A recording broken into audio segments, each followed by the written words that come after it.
자, 이 기업 같은 경우는 약 9,049원, 만원 선이었는데 단기간에, 그러니까 거의 한 달 만이죠. 35,000원, 거의 3.5배의 주가 상승률을 보여준 엄청나게 급등한 종목입니다. 자, 이 당시에 기사를 보면, 자, 에이스테크 상한가 도달이 무성했던 소문, 루머들 이제는 현실화되어 숫자로 이어질 전망. 하나금융투자에서 이런 의견을 냈죠. 자, 이렇게 언론만 믿으면 엄청 위험합니다. 이거 다 한통속입니다.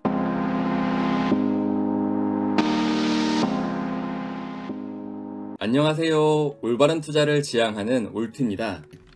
작전주에 대해서 잘 모르는 유튜버들이 이런 거래량, 이런 거래량은 세력이 들어온 신호다. 또 거래량을 동반한 이런 장대 양봉, 이것은 이제 곧 우상향을 가리킨다. 이런 말도 안 되는 소리를 하는데, 작전주는요, 이런 차트 가지고서 절대 알 수 없습니다.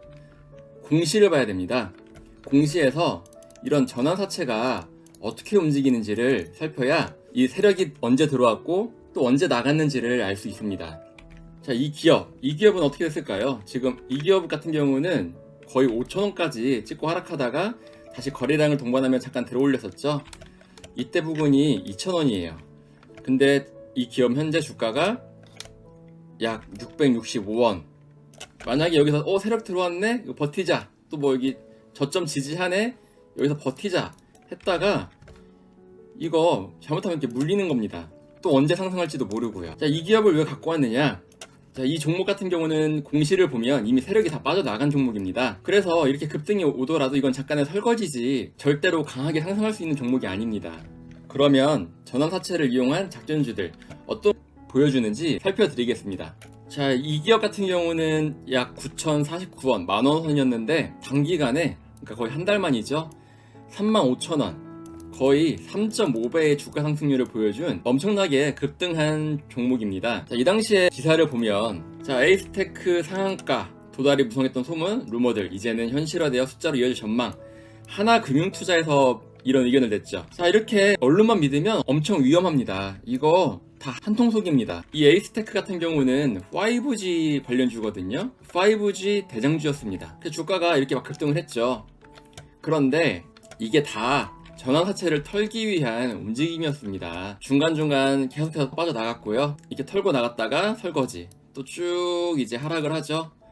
35,000원이었던 주식이 이제 거의 500원 수준까지 떨어졌습니다. 거의 90% 이상 하락을 한 겁니다. 이 종목은 5G가 앞으로 더 발전할 거니까 무조건 오를 거야. 무조건 오를 거야.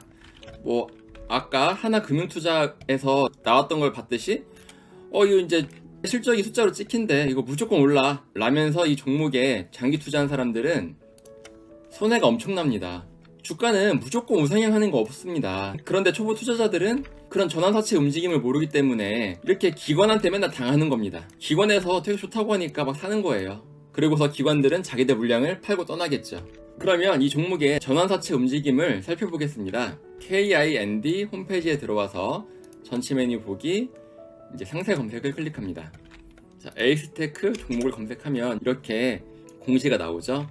주가가 오를 당시에 공시를 살펴보겠습니다. 우선 전환 청구권을 살펴볼까요?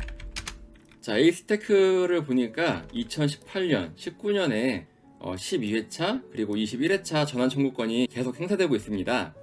자, 먼저 21회차 전환 청구권 대상자를 보겠습니다. 전환사채권 발행 결정을 클릭하면 전환사채의 정체를 알 수 있는데요. 250억. 역시 이자는 0원입니다. 주가 차익을 목표로 들어온 세력입니다. 자, 이렇게 내려보니까 한국증권금융, 삼성증권, KB증권, 라임. 자, 라임 많이 들어보셨죠? 한참 부실채권에 투자했다가 큰 손실을 입은 펀드죠.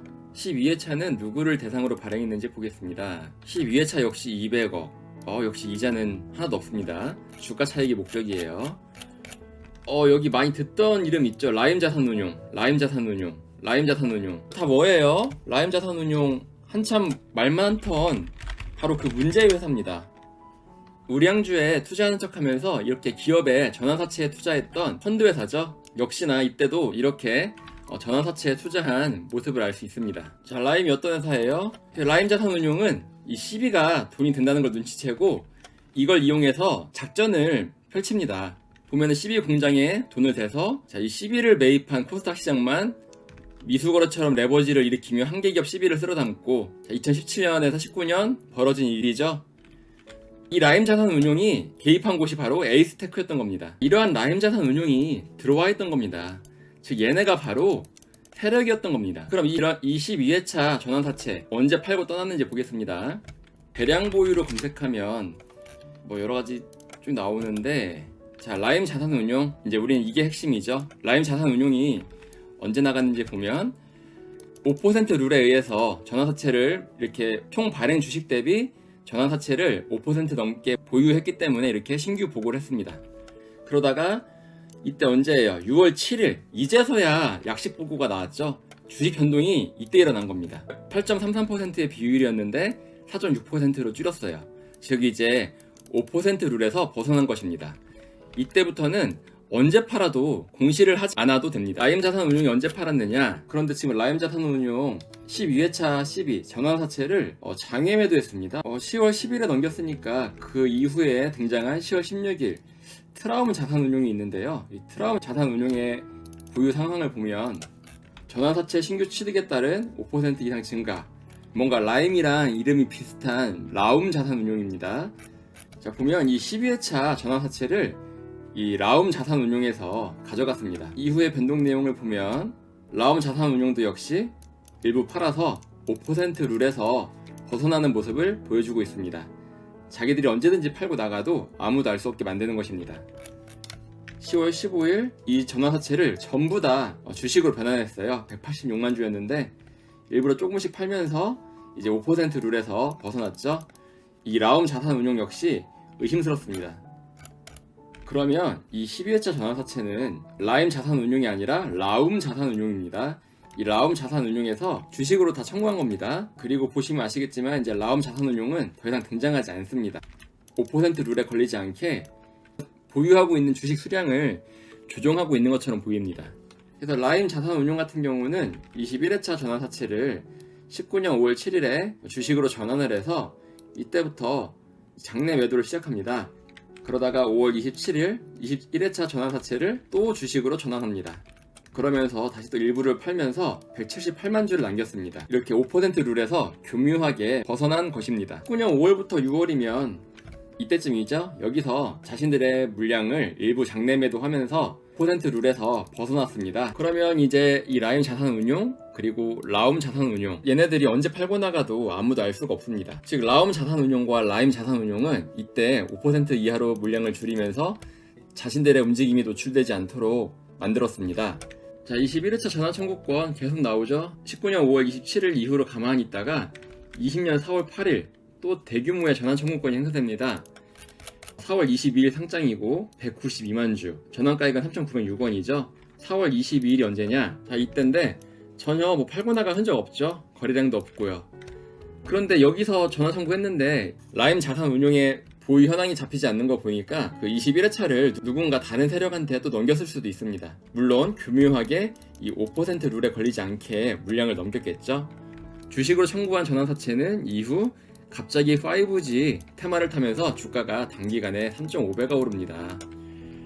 물론 언제 팔았는지 알 수는 없습니다. 왜냐하면 5% 룰에서 벗어나 있기 때문입니다. 자신들의 보유 물량을 전혀 보고할 필요가 없는 것입니다. 이렇게 전환사채 다 청구하고 나서 물량들 다 빠져나가니까 결국 어떻게 됩니까? 세력이 빠져나간 종목들은 이렇게 되는 겁니다. 이 주가가 오르는 데는 뭐 애널리스트의 분석 의견도 한몫했고요. 뭐 하나금융투자였죠. 5G 대장주로 묶이면서 주가가 엄청 올랐습니다. 많이 보던 차트죠. 뭐 금양, 리튬포어스, 뭐 하이드로 리튬 다 비슷한 차트입니다. 자, 전환사채의 움직임 잘 살펴봐야 됩니다. 누가 전환사채를 가져갔고 언제 전환 청구를 했으며 그리고 언제부터 빠져나가는지 이런 걸 잘 살펴야 이러한 작전에 당하지 않을 수 있습니다. 아까 기사 보셨죠? 기관도 믿으면 안 됩니다. 다 한통속입니다. 에이스테크 이거 작전주였습니다. 앞으로 5G가 대세니까 무조건 오를 것이다. 이거는 개인의 희망에 불과합니다. 기관의 먹이가 되는 겁니다. 기관의 물량바지밖에 안 됩니다. 계속 하락합니다.